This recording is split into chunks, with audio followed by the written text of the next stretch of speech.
ওনার মতো নেত্রী পৃথিবীতে নাই, হবে না, হবে না, হবে না। আমাদের মার ভালোবাসা আমাদের হৃদয়ে থাকবে চিরজীবন। চলে যাওয়াটাই সে চলে যাও না। বেগম খালেদা জিয়ার জন্য আমার জীবনে আমার মা বাবার জন্য এরকম কান্না আসে নাই। বিএনপি চেয়ারপারসন সাবেক তিনবারের প্রধানমন্ত্রী মঙ্গলবার 30শে ডিসেম্বর সকাল 6টার সময় চিকিৎসাধীন অবস্থায় এভারকেয়ার হাসপাতালে শেষ নিঃশ্বাস ত্যাগ করেন। ইন্না লিল্লাহি ওয়া ইন্না ইলাইহি রাজিউন। মৃত্যুর সময় তার বয়স হয়েছিল 80 বছর। খালেদা জিয়ার মৃত্যুর খবরে নেতাকর্মীরা কান্নায় ভেঙে পড়েন। 30শে ডিসেম্বর ওনার মৃত্যু ক্লিনিক্যালি ডেথ ঘোষণা করেছিলাম। দেশবাসীর কাছে ওনার দোয়া চাই, আপনারা দোয়া করবেন।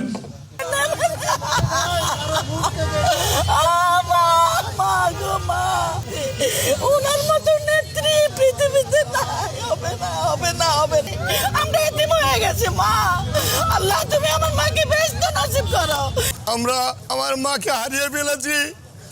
আমাদের নেত্রী, তিনি আমাদের নেত্রী ছিলেন না, তিনি ছিলেন গণতন্ত্রের মা।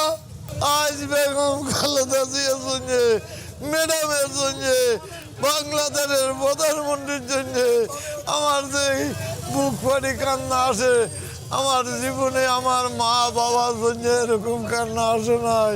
দেশের বিভিন্ন জায়গায় কোরআন তেলাওয়াত ও দোয়া মোনাজাত করা হয়। 31শে ডিসেম্বর বাদ জোহর রাজধানীর মানিক মিয়া এভিনিউয়ে তার জানাজা নামাজ অনুষ্ঠিত হওয়ার কথা রয়েছে। জানাজা শেষে তাকে জিয়া উদ্যানে তার স্বামী সাবেক রাষ্ট্রপতি জিয়াউর রহমানের কবরের পাশে দাফন করা হবে। খালেদা জিয়ার মৃত্যুতে রাষ্ট্রপতি মোহাম্মদ শাহাবুদ্দিন, প্রধান উপদেষ্টা অধ্যাপক মোহাম্মদ ইউনূস এবং সাবেক প্রধানমন্ত্রী শেখ হাসিনা সহ বিভিন্ন রাজনৈতিক দলের নেতাকর্মীরা গভীরভাবে শোক প্রকাশ করেছেন। বেগম খালেদা জিয়ার ইন্তেকালে আমরা গভীরভাবে শোকাহত। মহান আল্লাহর কাছে আমার প্রার্থনা, তিনি যেন আমাদের সবাইকে এই গভীর শোক কাটিয়ে ওঠার শক্তি দান করেন। বেগম খালেদা জিয়া ছিলেন বাংলাদেশের রাজনীতিতে এক পরম মহিমান্বিত ব্যক্তিত্ব।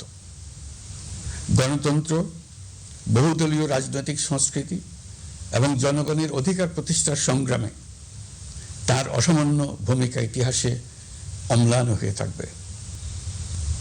দেশ ও জাতির প্রতি তার সমুজ্জ্বল অবদান জাতি চিরকাল শ্রদ্ধার সাথে স্মরণ করবে।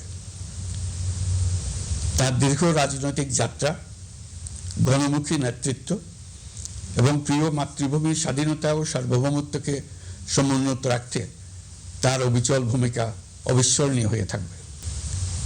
এমন একজন মহান দূরদর্শী ও নিখাদ দেশপ্রেমিক নেত্রীর শূন্যতা পূরণ হবার নয়।